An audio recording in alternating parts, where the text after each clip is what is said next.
Hey, what's up?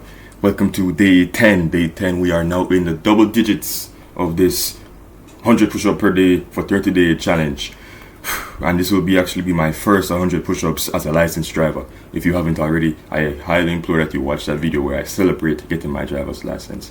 But without further ado, let's get right into today's 100 push-ups. Alright.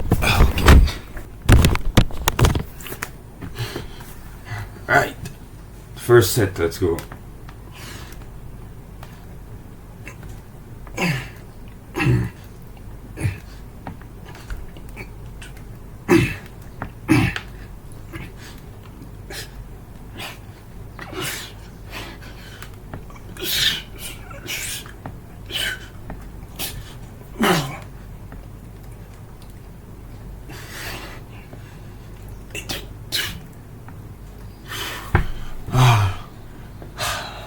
That's one set down, 3 more to go.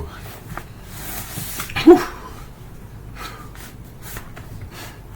As I'm now a licensed driver, actually let me just give you a forewarning. I may mention that a lot, but I've taken it upon myself to get acquainted with both of my parents' vehicles. Since I would actually be driving now, it's more than just being able to get from point A to B. It's about actually knowing how the vehicle works, the differences between the two vehicles, what I need to do if I need to perform maintenance or something like that, or if I have to go to the gas station. So I was even reading the first couple pages out of one of the vehicle's manuals, just to educate myself. But the first thing I actually did was pair my phone with one of the the vehicle's Bluetooth systems. So if I'm ever driving by myself, and of course whoever the vehicle owner is it there, then I would be able to answer calls hands-free and those kind of things. But I also took it upon myself to learn how to open the bonnet, how to open the fuel cap, because you may never know if I need to go and get gas for the vehicle. Then I don't want to be there at the gas station for the first time learning how to actually open the fuel cap. But I know where everything is now. It's just for me to actually get the real world experience of doing it now. It was kind of liberating. Not liberating. What's the word I'm looking for? It made me feel good taking that action to just sit down in the car early in the morning. It's now 8 a.m. I was in my mother's car between 6 and 7 a.m. and then in my father's car just a while ago, just to take some time and learn. I was like, yeah, if I'm going to be driving, I'm going to actually have to know how the vehicle itself works and not just how to get from point A to point B. So yeah, it's just something that gives me more excitement towards it. So hopefully I'll be driving at least one time today. I think that's going to be my new daily habit to try and implement. Make sure I drive at least one time a day, even if it's around the community or something, just to get my hands on the wheels, honestly. But let's get into the second set. Diamond push-ups.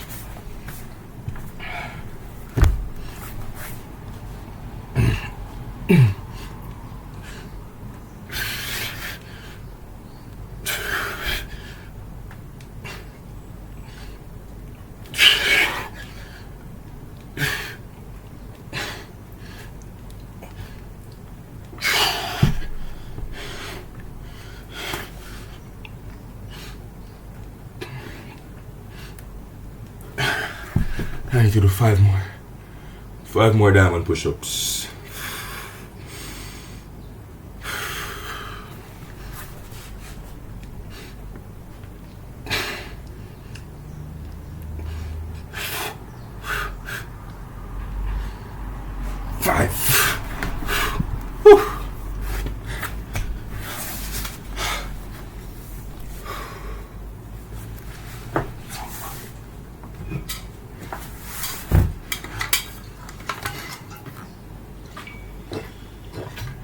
I need to refill this. It's also pull day, so whenever I'm finished doing the push-ups, straight into what's my first exercise? RDLs, dumbbell RDLs, and then it's side rows, and then after the side rows it's bicep curls, and then it's delt flies, and then it's hammer curls, and then it's side shrugs, and then I'm done. Once again, I started off the morning reading Way of the Superior Man, or I guess today was more of a reread, because I read all of part 2 of the book, which is about dealing with women. I read all of part 2 on my phone, and I wasn't able to highlight as effectively as I'm able to highlight when I'm reading on my laptop, for example. So this morning I was like, okay, let me just reread through part 2 and just so I can actually make my highlights throughout. So each time I read through an entire section, and each time I read it through an entire section, of course I have a new set of highlights. So I keep on making different saves of the PDF with different parts highlighted. So I guess I could technically reread from start to finish where I had highlighted and where I hadn't highlighted, and see how the highlights progress. Highlight.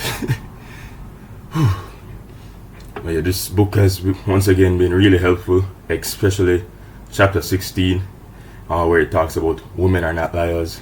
Essentially, chapter 16 is about how men have this common misconception that the women may say one thing, but then whenever they go to them again about it, they say a next thing. When really and truly, essentially what she said was what she was saying in the moment, and you can't really hold her against that. So it's essentially teaching you to just be more patient and more understanding, because a lot of this is just nature that we are not yet familiar with, and a lot of guys, instead of trying to learn about it, they'll instead just ignore it straight up, or in fact they go to the opposite extreme and start to actually resent it and wish that in a sense they're more like men, which would kind of defeat the whole point.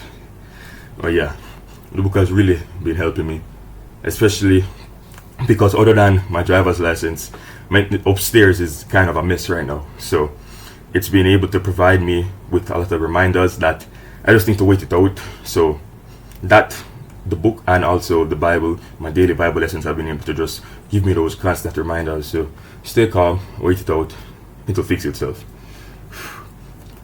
So it's just waiting until tomorrow right now. So let's say this past 3 days haven't really been my best upstairs, but come tomorrow, everything will hopefully go back to normal. Let's get to the third set. Wide push-ups. Once again, if you have not read Way of the Superior Man yet, I highly recommend you read it right now. Literally, pause the video, Google Way of the Superior Man PDF, and download it and read. Just read. YouTube is not the only only medium of consuming content. You can also read. Trust me, I used to think the same way. Alright, wide push-ups.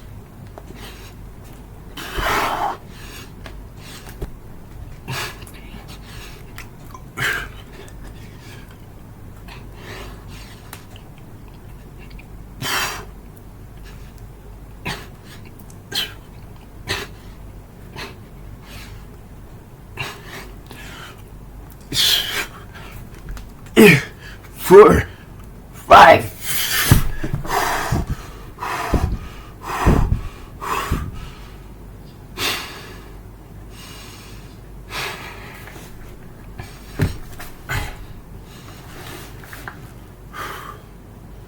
I think one of the core principles that David Dita, the author of Way of the Superior Man, keeps on reinforcing is that no matter what situation you're in, the superior man will essentially be unfazed.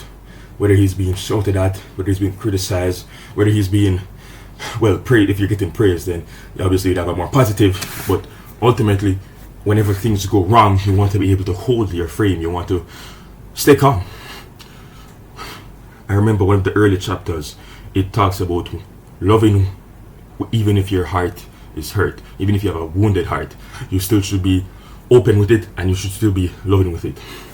So even if you're hearing bad news or something you don't want to hear, you're not supposed to just shut yourself in. You're supposed to literally stare whoever is telling you these bad things. Stare them down. Well, not stare them down, but maintain eye contact. Don't shrivel up like how I used to do. Maintain eye contact, listen, and just breathe. That's literally all you can do sometimes. Obviously, if you have nothing productive to say, then you won't say anything. But just in general, learn to face adversity. Even if it's literally right in front of you, even if you don't want to hear anything coming out of the person's mouth.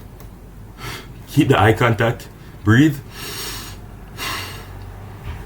and continue the conversation.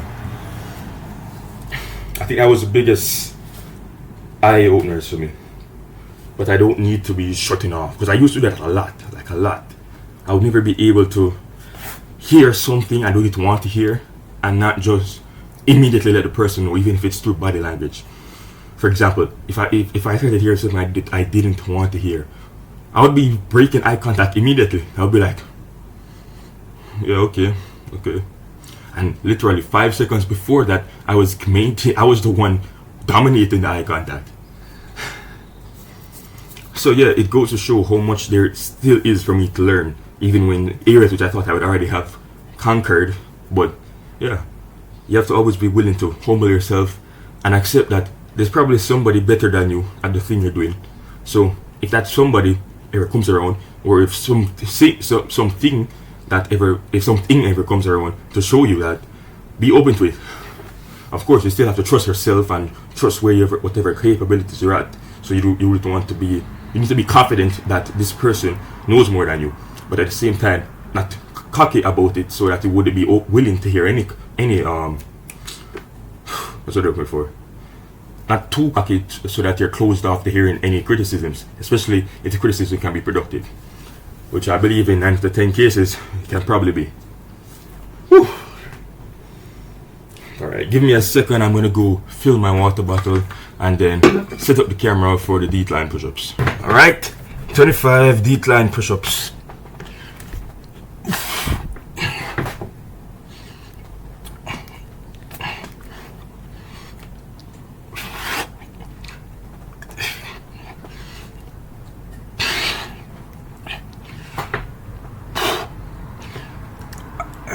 Eight. 1, 2, 3, 4, 5. Woo! Woo! That officially marks my first 100 push-ups as a licensed driver.